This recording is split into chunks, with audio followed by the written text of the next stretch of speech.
मित्रों, रामायण एक ऐसा पवित्र ग्रंथ है जिसमें मर्यादा पुरुषोत्तम श्री राम के जीवन से जुड़ी सारी कथाएं लिखी हुई हैं। जैसे भगवान विष्णु का राम रूप में अवतार लेकर इस धरती पर आना और एक साधारण मानव की तरह अपनी लीला करना, रावण का वध करने और अपनी पत्नी सीता को उसके बंधन से मुक्त करवाने के लिए उन्होंने एक साधारण मानव की तरह ही व्यवहार किया। और इसलिए श्री राम को लंका पर विजय प्राप्त करने के लिए वानरों और भालुओं की सहायता लेनी पड़ी, जिनमें से पवन पुत्र हनुमान, सुग्रीव, अंगद, नल और नील के नाम सबसे प्रमुख हैं। लेकिन क्या आप जानते हैं कि श्री राम की इस वानर सेना में इन सब के अलावा और भी बहुत से शक्तिशाली वानर थे, जिनकी शक्ति के सामने कोई भी नहीं टिक पाता था। वाल्मीकि रामायण के युद्ध कांड के अनुसार श्री राम की सेना में लगभग 60 करोड़ से भी ज्यादा तादाद में वानर थे, जिनका नेतृत्व बहुत ही शक्तिशाली वानरों द्वारा किया जाता था। उन वानरों में सबसे पहले जो नाम आता है वो है सुग्रीव, हनुमान, अंगद, नल, नील और ऋक्षराज जामवन।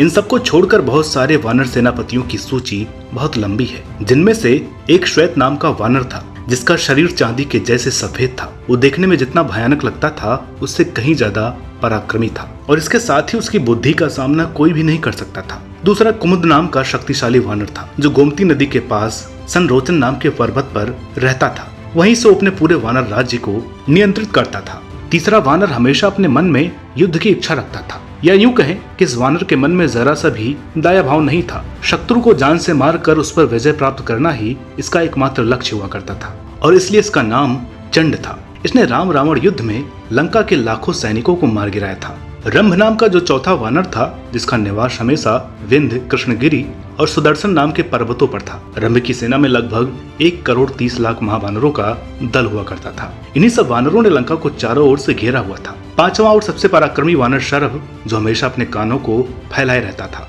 और बार बार जम्हाई लेता था। इसे देखकर लंका की सेना इसे आलसी समझती थी, लेकिन इसने अकेले अपने बल पर रावण के लाखों सैनिकों को पल भर में यमलोक पहुंचा दिया था। शरभ का निवास साल्वे नाम के पर्वत पर हुआ करता था, और उसके नियंत्रण में कम से कम 1,40,000 वानर हुआ करते थे। छठवें वानर का निवास पारयात्र नाम के पर्वत पर हुआ करता था, जिसकी सेवा में लगभग 50 लाख वानर हमेशा लगे रहते थे। ये वीर वानर पनस नाम से जाना जाता था। लगभग 60 लाख वानरों को अपने नियंत्रण में रखने वाले 7वें वानर का नाम विनत था, जो वेड़ा नाम की नदी के पास रहता था। गवे नाम के 8वें वानर का शरीर लाल गेरू के जैसा एकदम लाल था। उसे अपनी शक्तियों पर इतना ज्यादा घमंड था कि वो किसी और वानर को अपने बराबर समझता ही नहीं था, और ये कम से कम 70 लाख वानरों का स्वामी था। श्री राम के लिए अपने प्राण देने वाले वानरों में से एक नाम हर नाम के वानर का भी आता है। इस 9वें वानर की सेना में भी लाखों वानरों का दल हुआ करता था, जिन्होंने सबसे पहले लंका की दीवारों को तहस नहस कर डाला था। प्रमाथी नाम का यह 10वां वानर गंगा नदी के पास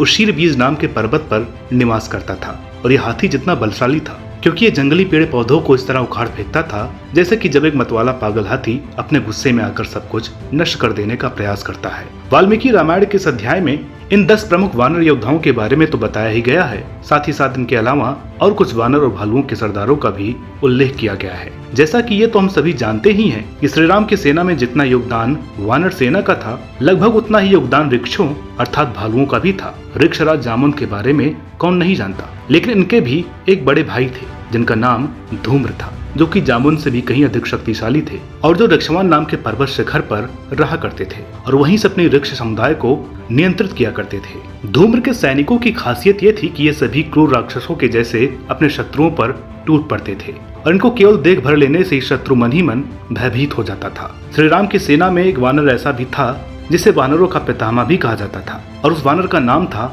सनातन। सनातन नाम के इस वानर का शरीर इतना ज्यादा विशाल था कि वो 1 योजन दूर खड़े पर्वत को बड़ी आसानी से छू सकता था, और उतने ही ऊंचे पर रखी किसी वस्तु को भी छू सकता था। एक बार इसी वानर ने इंद्र के साथ घोर युद्ध भी किया था, जिससे इंद्र को अपनी हार स्वीकार करनी पड़ी थी।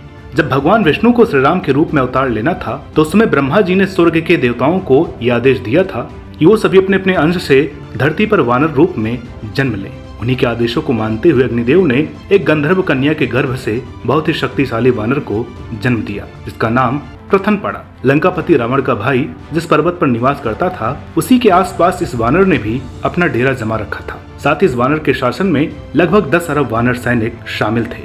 इन सब के अलावा कुछ लंगूर जाति के वानर भी श्री राम की सेना में शामिल थे, जिनकी संख्या लगभग 1 करोड़ थी, और इन वानरों के सरदार का नाम गवाक्ष था। ये भी कहा जाता है कि जब समुद्र पर लंका तक के लिए सेतु का निर्माण कार्य चल रहा था, उसमें इन्हीं लंगूर जाति के वानरों ने सबसे अहम भूमिका निभाई थी।